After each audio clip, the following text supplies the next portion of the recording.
Chapter 5 Season 2 is less than 2 weeks away, and now that we are in the final stretch of Season 1, here are my overall thoughts on the current season. Let's start with everything that I liked about Season 1 since it's easier for me to start off with the good. The overhaul from hit scan to projectile was a huge positive change for me personally. I always thought that first-person hit scan rifles like the Twin Mag, MK7, MK Alpha, and Red Dot were super OP and didn't really deserve a place in the game. They took away from the spirit of a mid-range assault rifle and became the clear best weapons from mid to super long ranges, which never felt like their intended design. The map is one of, if not my favorite yet. I really think this current map is very awesome. It is quite traversable even on the off chance that you lack mobility.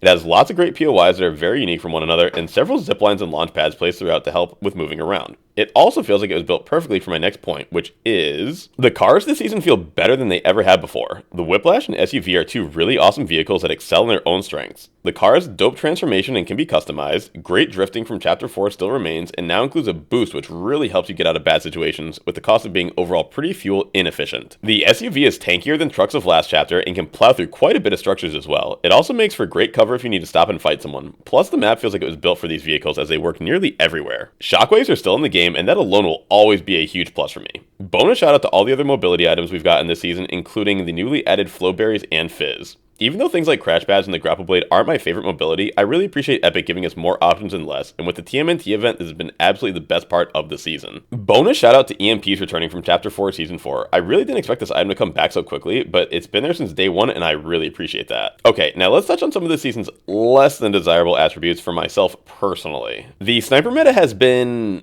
awful, and I know for a fact I am not the only one sick of it. The gun itself is insanely powerful, you can find them practically everywhere. I would be shocked if any less than 100 of these things spawned every game just as ground loot alone. The attachments make it beyond busted, and it basically has ruined the mid to long range game. You will be getting sniped at the entire game, and it just gets old very quickly. The truly ironic thing about this season is I love sniping. I've always loved snipers and always go for them in shooters, especially when they have a one headshot kill like we do now. The biggest difference between this current season of Fortnite and every other shooting experience I've ever had is that when I was sniping, literally everyone else wasn't sniping back at me unless I was playing a sniper-only game mode, which is what this season feels like at times. It's kind of a tragedy in a way. I feel like Fortnite almost ruins its own games by messing up when they put different items and guns in at different times. For example, this would be the perfect season for the silent sniper rifle. One shot, bolt action, give it a headshot kill, but instead they put that weapon in Chapter 4 Season 4 when the Twin Mag was absolutely dominating the mid to long range meta. Think how well the Reaper sniper rifle would have fit into Chapter 4 Season 4. You would have actually been able to fight back against the Twin Mag instead of always being at a disadvantage when holding the sniper rifle. Another item that was put in just a couple seasons too early was the Rocket Ram.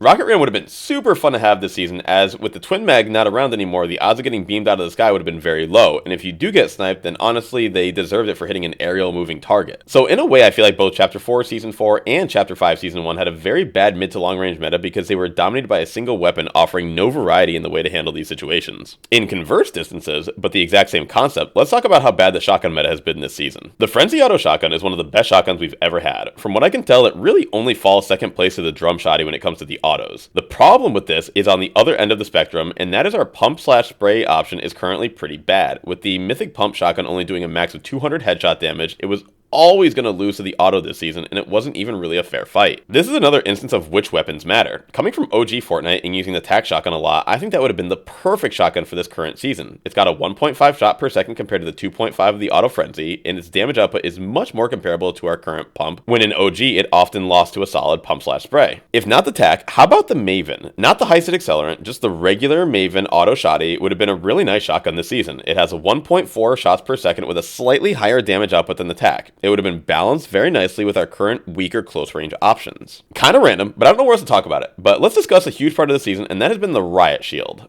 All I can say is thank God it has been nerfed into the ground. That thing was so annoying to play against pre-patch. The way it currently operates, where if you just beam someone's shield, it breaks their stance and they take a bunch of damage even from a single striker clip, is just beautiful and the way it should have been all season. Please, let's never do that busted shield type design again, Epic. The first half of the season was very tainted by that ridiculous thing. Let's talk about medallions, since they were arguably one of the bigger mix-ups in this new chapter. Overall, I tend to like the boss POIs and the crazy things that go on there. I like Chapter 4 Season 4 when landing at places like Eclipse Estates or Relentless Retreat, and the action was just insane. Hard to tell who was who based on all the bots running around. Just felt a little more skillful in navigating the chaos. Those POIs of old dropped recycled mythics from the years, which was cool for sure, but I did overall really like the drops this season. Nisha's Striker AR was probably my favorite overall weapon, followed closely by Oscar Shotty. I thank the heavens every day they didn't put a mythic sniper rifle in the game because you know that thing would have been busted. Shout out to Montague's Nemesis AR, as that was the sleeper pick for me and one of the easiest POIs to clear with one of the best rewards as well. Now, the medallions themselves were busted when the chapter first dropped. One medallion getting you up to 100 shield was insane. However, the nerf made them feel borderline useless in zero builds. Build mode, they still had a lot of value, as you could safely box up and heal far more often in that mode. And for the most part, I've ended up dropping them a majority of the time since the nerf in zero build. I had an idea, however, as to how they could tweak medallions to make them worth more, however still not be broken, I think. I like how they heal 50 shield now, however I think a nice adjustment would be to have them heal you from 150 to 200, not from 100 to 150. So say you're at 125 health and then you drank a mini. Once you got it to 150, it would then kick in and heal you up to 200, as you are more often going to go from 200 down to 150 and need to be topped off, so to speak, rather than going from 100 to 150 and still need to carry heals to get you the additional 50. To me, this would make it so you could still hold the medallion over heals, however you would still run a risk, since if you drop below 150 total, the medallion won't activate yet. However, you would still be tracked and seen on the map the entire time. Another completely left field idea I had was medallions shouldn't all be the exact same. Make one of them act as they currently do, but then make another one do the same but for white heals and have it only work outside of the storm. You could have another one that gave you a 5% movement boost, another one that gave you a 5% damage buff, or a 5% defense boost on incoming bullets. I don't know, something unique that would make collecting all 5 feel like it built up to something and give you more than just more shield but faster. Overall, I like the medallions. I just think their concept needs to be reworked a bit if you really wanted to maximize their potential. But any item that can grant you a benefit without taking up an inventory slot is great with me. Quick shout out to this TMNT mini event in the Battle Pass. This thing really saved the season for me in the second half, I am not gonna lie. The meta was starting to feel a little stale, and I only really play one game at a time, so without the mix-up of the Mythics, Driftboard, and Pizza, I may have just had to jump back into Apex or something, because their Season 20 been looking kinda dope. Overall, I would give this season a solid rating. Something like 7 out of 10. If the mid to long range and short range weren't each dominated by a single weapon, I could have easily seen myself giving it a 9. If augments somehow made their way back into the game, it could have been a 10 for sure. But I have liked it, really enjoyed my times, and honestly it's been my best season to date. Most wins I've ever had, best KD, and I know that's a part of myself improving as a player, but I give Epic credit in providing a season that, even though doesn't cater to me specifically, I've still found a way to thrive in the meta. As always, if you made it this far, please like the video, share with a friend, and comment below your favorite and least favorite part of Chapter 5 Season 1. On a scale of 1 to 10, how would you rate this season? And most importantly, what are your wishes for the upcoming season dropping on March 8th? That will be the next topic I'm covering, and if I get some good comments about it, I will include yours in the video when we talk about it. Thank you, love you all as always, and we will see you on the next one.